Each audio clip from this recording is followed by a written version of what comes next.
नमस्कार, मैं प्रयाग झा हूँ। एक नया वीडियो आपकी सेवा में प्रस्तुत कर रहा हूँ। सुनता आया था कि धन में सब गुण हैं।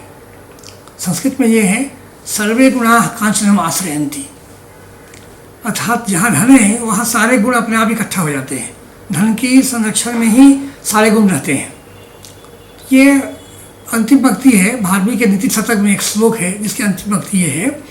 उसमें कहा गया है यस्यास्ति वित्तम स नरः कुलीनः स पंडितः स श्रुतवान् गुणज्ञः स एव वक्ता स च दर्शनीयः सर्वे गुणाः कांचनम आश्रयन्ति। जब धन होता है वहाँ सारे गुण अपने आप आ जाते हैं। या जो धनवान होता है लोग उसी को गुणीन समझते हैं, उसे कुलीन समझते हैं, उसे गुणवान समझते हैं, उसी को सुंदर समझते हैं। तो इसका अर्थ क्या हुआ कि जहाँ धन है वहाँ सारे गुण एकत्रित हो गए हैं। सर्वे गुणाः आसान। तो क्या धन अर्जित करना आवश्यक है? क्या धन अर्जित करने के लिए प्रयास करना चाहिए? अवश्य करना चाहिए, क्योंकि धन से ही अनेक तरह के गुण उपलब्ध होते हैं और धन से ही अनेक तरह की आवश्यकताओं की पूर्ति होती है। ऐसा भी देखा गया कि लोग धन अर्जित करने के लिए सब व्यस्त रहते हैं, लेकिन जब इतना महत्वपूर्ण धन है तो धन अगर नष्ट हो तो क्या होगा? क्या धन आने के समय मालूम पड़ता है कि धन आने वाला है या जाने वाला है? मालूम पड़ता है क्या? यह चिंता सता रही थी धर्मराज युधिष्ठिर को। उन्होंने पितामह से पूछा कि हे पितामह, हे राजन, ये धन जो ऐसी चीज़, एकदम महत्वपूर्ण चीज़ है, तो क्या धन जाने समय या आने समय कुछ आभास उसका होता है मन में? उनका कि हाँ, आभास होता भी है, आभास होता है। तो बोले और दूसरा कि धन कब आता है और कब चला जाता है? ये लक्ष्मी जी कब पसंद होती हैं और आ जाती हैं, और कब वह क्षुब्ध होकर हमारा घर छोड़ चली जाती है, हमारा राज्य छोड़ चली जाती है? ऐसा है कोई? उन्होंने कहा कि एक कथा है, मैं सुनाता हूँ तुम्हें कथा है। ये एक घटना है जिसमें नारद, इंद्र और लक्ष्मी, इनके बीच वार्तालाप हुआ है। वही वार्तालाप जो मैंने जैसा सुना हुआ है वो आपको सुनाता हूँ, आप सुनिए इसको। तो उन्होंने कहा कि एक दिन बहुत प्रातःकाल ही नारद मुनि धरती पर आ गए। गंगा में स्नान करने की इच्छा हुई तो चले गए। वो ध्रुव प्रदेश बोलते हैं, मेरे ख्याल से वो ध्रुव, इसको हरिद्वार को बोलते हैं। वहाँ गए गंगा में, उन्होंने वहीं गंगा के पास खड़े रहे, उनको नमस्कार किया। देखा वो उसी क्षण देवराज इंद्र भी वहाँ उपस्थित हो गए। दोनों ने गंगा के अंदर प्रवेश कर डुबकी लगाई, स्नान किया और ईश्वर की प्रार्थना की, गायत्री मंत्र का उच्चारण किया और बाहर आकर बालुका राशि जहाँ थी ऐसे तट पर बैठ गए। वहीं बैठ कर फिर चर्चा होने लगी, धर्म कर्म की चर्चा, पुराने इतिहासों की बात होने लगी वहाँ से। उसी समय सूर्य पूरब की ओर आकाश में लालिमा छा गई। दोनों महापुरुषों ने देखा कि सूर्योदय होने वाला है। दोनों खड़े हो गए सूर्य का स्वागत करने के लिए। भगवान भास्कर को नमस्कार किया, देखा सूर्य की तरफ। दोनों ने भगवान सूर्य का अभिनंदन किया, उनका नमस्कार किया, उनकी आराधना की। आश्चर्य उन्हें तब हुआ जब देखा कि सूर्य के उदय के साथ ही एक और तेज ज्योति वहाँ से निकल रही है। ऐसा लग रहा हो कि सूर्य निकल रहा हो, वैसे ही एक और ज्योति वहीं से, आकाश से ही निकल रही है। वही लाल रंग, वैसा ही अग्नि वर्ण का और बहुत तेज ज्वाला के समान, जिसमें तेज है। लगता है कि रथ पर सवार होकर कोई उतर रहा धरती पर।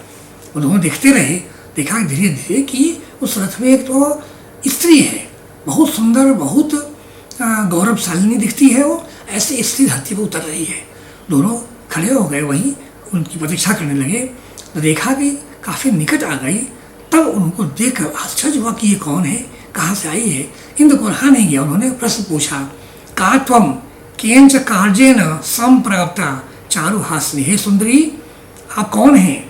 तो किस काज से यहाँ आई है? कुतः च आगम्यते, कहाँ से आई है? और सुस्नु गंतव्यम कोचा तेसु है, और कहाँ जाना चाहती है भी हमें बताइए। तो उन्होंने परिचय देने के लिए पहले कहा, पुण्येषु त्रिषु लोकेषु सर्वे स्थावर जंगमाः ममात् भावर इच्छन्तु यतन्ते परमात्मना। इस पृथ्वी पर जो लोग स्थावर जंगम, चलनशील, गतिशील, सब लोग जिसको प्राप्त करने के लिए प्रयास में रहते हैं, वो सब मुझको प्राप्त करने के लिए प्रयास कर रहे हैं। मैं कौन हूँ? सा हम वही पंकजे जाता सूर्य रश्मि विभूदिते भूत्यर्थम सर्वभूतानाम पद्माश्री पद्म मालिनी। मेरा नाम वही हूँ मैं जिसकी प्राप्ति के लिए इस धरती पर सारे लोग कर्म में निरत हैं और कई परिश्रम करते हैं, और वही हूँ मैं। मेरी उत्पत्ति हुई है तेज सूर्य की तेज रोशनी से खिले हुए कमल से मेरी उत्पत्ति हुई है। और मेरा नाम जो है कोई पद्मा कहते हैं, कोई श्री कहते हैं, कोई पद्मालिनी कहते हैं। तीनों नाम मेरे लिए कहते हैं, तरह तरह के नाम से वही बुलाते हैं। तो उन्होंने पूछा कि आप फिर आई क्यों यहाँ, क्यों यहाँ आ रही है, कैसे आ रही है? तो उन्होंने बताया कि हजारों वर्षों से वह दानवों के बीच रहती थी। दानव जो है, हम सब जानते हैं कि दानव और मनुष्य जो है उनके पूर्वज एक ही हैं। पिता तो एक ही है काश्यप, और माता अलग अलग है। अदिति के पुत्र देवता है और दिति के पुत्र दानव है। तो पिता तो एक ही है दोनों के। तो केवल स्वभाव मात्र से ही वो दैत्य हो गए और दानव हो गए, कोई देवता हो गए। तो उन्होंने कहा कि मैं हजारों वर्षों से दैत्यों की संगति में ही रहती आई हूँ। तो वही उनके ऐश्वर्य का कारण मैं ही रही हूँ। लेकिन मैं वहाँ क्यों रहती थी, इसका कारण था क्योंकि जो दैत्य थे वो सब बड़े निष्ठावान थे, बड़े धर्मात्मा थे, बड़े ज्ञानी थे और बड़े पवित्रता के साथ रहते थे। वेद का पाठ करते थे, ब्राह्मणों का स्वागत करते थे, दान देते थे, आपस में झगड़ते नहीं थे, और इस तरह उनका जीवन बहुत अच्छा था। उसके कारण मैं भी वहीं रहती थी, उनके साथ रहती थी, और उनका जीवन मेरे कारण भी बहुत अच्छा सुखमय रहता था, वैभवशाली होता था। लेकिन कुछ समय से हमको लग रहा है कि उनके विचार बदल रहे हैं, उनके जीवन का जो तरीका है वो बदल रहा है। उनमें दया की भावना कम हो गई है, निष्ठा कम है उनमें। उनके जो बच्चे हैं, पुत्र, उनके अनुयायी नहीं हैं, आज्ञाकारी नहीं हैं, उनकी बातों का तिरस्कार करते हैं, उनकी बात नहीं मानते। स्त्रियाँ भी घर में बहुत पसंद नहीं रहती हैं, उनको उचित सम्मान नहीं मिलता है, इसलिए वही पसंद नहीं है। दूसरे घर में जहाँ तहाँ अन्न बिखरे पड़े रहते हैं, स्वच्छता की कमी आ गई है, स्वच्छता की कमी हो गई है। खान पान में भी उन लोगों का जो पहले जो तौर तरीका था, जो व्यवहार था, वो बदल गया है। अधिकांश में वो मांस खाते हैं, बिना आवश्यकता के ही वो मांस खाते हैं। इस तरह से उनके जीवन में बहुत परिवर्तन आ गया है, जिससे मैं छूट हो गई हूँ। इसलिए मैं वहाँ से आ रहा हूँ और मैं चाहती हूँ देवलोक में रहूँ, देवताओं के संपर्क में रहूँ मैं, इसलिए मैं आ रही हूँ। इसका अर्थ इनको तो मालूम पड़ गया होगा कि वो हमारे से मिलने आ रही है। वही बात, सही बात थी उन्होंने। तो उन्होंने कहा उनसे कि मैं वही हूँ, सा हम वही पंकजे जाता सूर्य रश्मि विभूदिते भूत्यर्थम सर्वभूतानाम पद्मा श्री पद्ममालिनी। और कहा आगे, धर्म नित्य महाबुद्धि ब्रह्मण्डी सत्यवादिनी प्रसृते दानशीले च सदैव निवसामि हम। मैं कहाँ रहती हूँ, कहाँ रहना पसंद करती हूँ? जहाँ धर्म का कार्य नित्य होता है, लोग बुद्धिमान होते हैं, ब्राह्मण की सेवा करते हैं, दान देते हैं और सत्य बोलते हैं, और अपने आश्रित पर को दान देते हैं, उनकी रक्षा करते हैं, दयावान होते हैं। और ऐसे जो लोग हैं जहाँ, वहीं मैं सदा निवास करना चाहती हूँ। और कहा उन्होंने, स्वधर्मम अनुतिष्ठत्सु धैर्यादचिलित स्वर्ग मार्गाभिरामेषु सत्वेषु देवता ही अयम। तो जहाँ लोग ऐसे हो, अपने धर्म में निरत हों, धर्म का पालन करते हैं और धैर्यवान होते हैं, अचल होते हैं धैर्य के मामले में। जहाँ धैर्य धारण करना है वहाँ दृढ़तापूर्वक धैर्य धारण करते हैं। स्वर्ग गमन करने का जो मार्ग है, स्वर्ग गमन करने का, स्वर्ग प्राप्त करने का जो रास्ता है, जो उसके कर्म है, उस कर्म में लोग निरत रहते हैं। और उस जगह पर जहाँ ऐसे लोग रहते हैं, वहाँ मैं सदा वही रहना चाहती हूँ, मैं वही रहना पसंद करती हूँ। तो और दूसरा क्या, नित्यम दानम तथा दाक्षम आजवम चेत नित्रा उत्साहो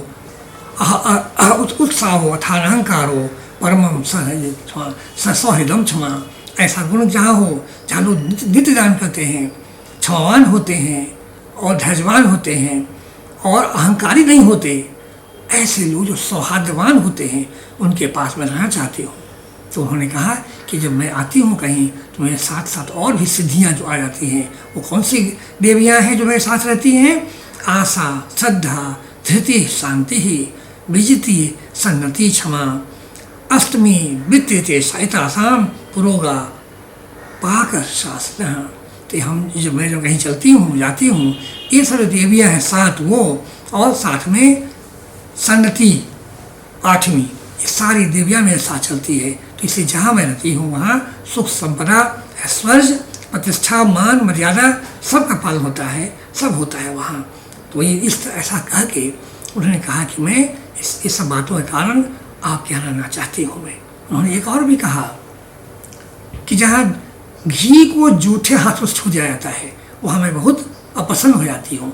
घी पवित्र वस्तु है, उसको जूठे हाथ से नहीं छूना चाहिए।